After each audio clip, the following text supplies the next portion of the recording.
So for today, our last one is the pointing out instruction to the old lady. This is one of my favorites in this book. It's a great little story here.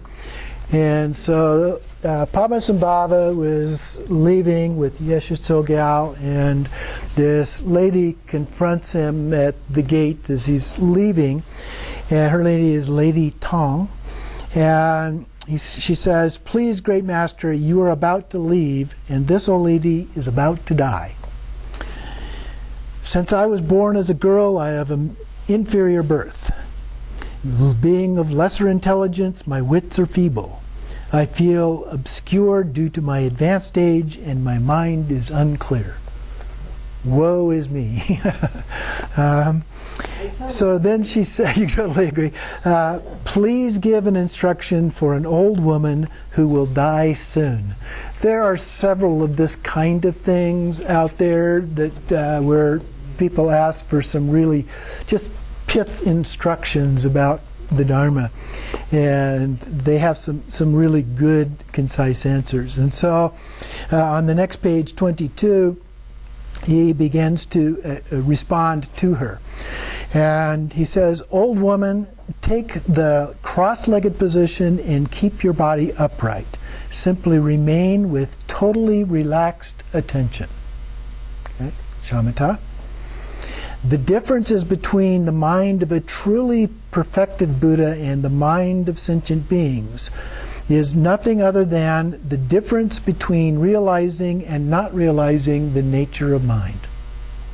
That's pretty simple when you think about it. Accomplishing it and keeping it is what is the hard part. And then in the next paragraph, "Buddhahood is within you. It is not that Buddhahood is abundant in men and deficient in women. As a woman, you are prevented from it. It is not that Buddhahood is abundant in men and deficient in women. As a woman, you are not prevented from attaining Buddhahood. Even though you may be of inferior intelligence and feeble wits, you are not disadvantaged. By purifying externally perceived objects, your perceptions are freed in themselves. By purifying and perceiving mind within, your non-clinging awareness is freed in itself. As the lucid wakefulness between is delightful, you recognize your own nature."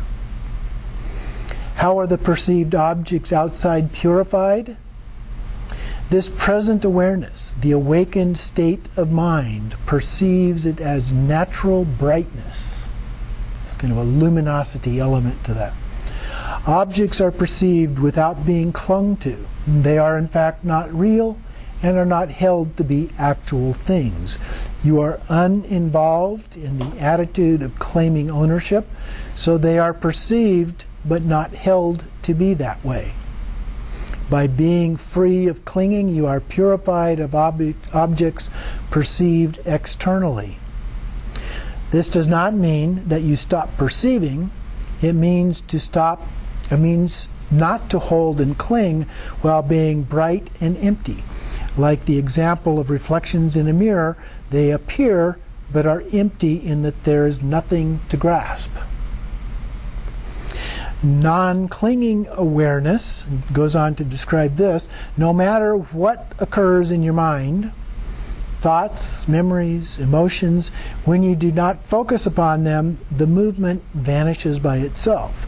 Thus, you are untainted by the thoughts of thinking. To be faultless within does not mean to become an inert stone. It means that your awareness remains free from the flaws of thinking. Once your thinking dissolves into original wakefulness, there is not even the name thought. Again, go back to the Heart Sutra. Just a label. The lucid wakefulness is delightful. While practicing free from unknowing, your own consciousness is clear, pure, and awake. When practicing, you have the experience that your own innate, self-existing wakefulness is neither spoiled by a conceptual attitude nor by clinging to bliss, clarity, or non-thought. That itself is the Buddha mind, your own nature. Down a few lines, when your awareness recognizes that it is the innate nature of dharmata, you will no longer mistakenly imagine that the phenomena of samsara are the innate nature, even without knowing it. You are never apart from this innate nature of dharmata. And the end of the next paragraph, you recognize that your own awareness is the innate space of dharmadhatu. There is neither superior nor inferior birth, neither higher nor lower activities, neither sharper nor weaker intellect, neither greater nor lesser intelligence, neither vast nor narrow learning, neither high nor low age, neither clear nor unclear mind. Okay? All of those things that she brought up at the beginning are not real. Empty.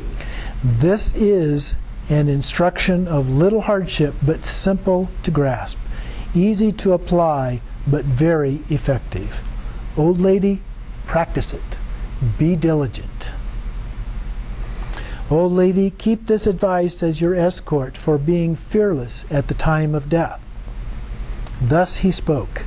Since the master gave this instruction while pointing his finger at the old woman's heart, it is known as the pointing out instruction to the old lady. Upon hearing it, the old lady and her attendant were both liberated and attained accomplishment. Get that? Upon hearing it, just hearing it, nothing to do. Upon hearing it, they were both liberated and attained accomplishment. So, very pith instruction there.